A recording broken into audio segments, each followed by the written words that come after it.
A loophole in a Florida law is opening doors for illegal immigrants to obtain a Florida license plate without a driver's license. Now, the issue is causing an uptick in arrests by law enforcement, that according to state lawmakers. Representative Alex Andrade says the issue is being examined by Florida's legislators all the way to the tax collector's office. And Tanner Stewart joins us in the studio. And Tanner, Alex Andrade says our local sheriffs are seeing a noticeable increase in illegal immigrants driving registered vehicles without a license. That's right. So Representative Andrade tells me that until this issue can be addressed, it is a loophole that encourages illegal immigrants to drive on Florida roads.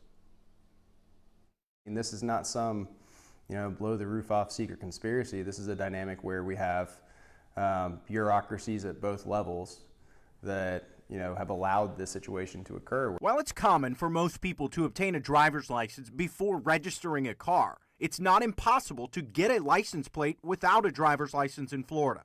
Representative Alex Andrade says it's happening right here in our area, most noticeably with illegal immigrants.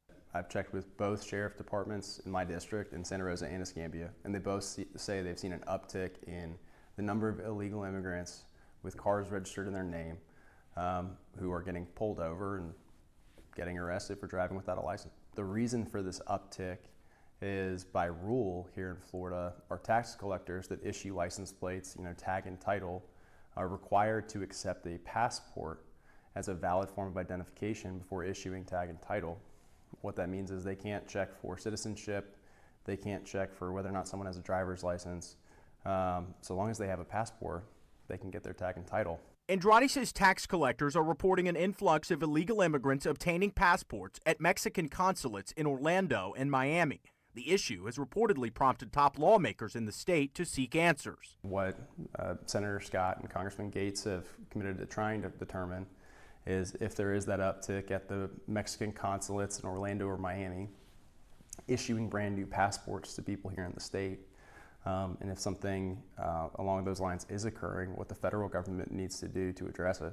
But we're creating this situation where these folks are incentivized to be driving on the roads without a license. The second they get pulled over by a law enforcement officer, they will be criminally prosecuted. It's not against the law for illegal immigrants to own property, including vehicles in the U.S., though Andrade says this loophole allows someone to bypass normal requirements, appearing to be legitimate. You issue that license plate, you make that vehicle look like it's being driven by someone who's checked all the boxes, including having a driver's license, including being in the country legally. And unfortunately right now that's not the case. I don't see a problem with issuing title. However, I think right now the governor's office needs to engage on this and stop issuing license plates until someone has proven citizenship. We are doing a disservice to anyone who thinks they don't need a license when we give them a license plate and say go on our roads.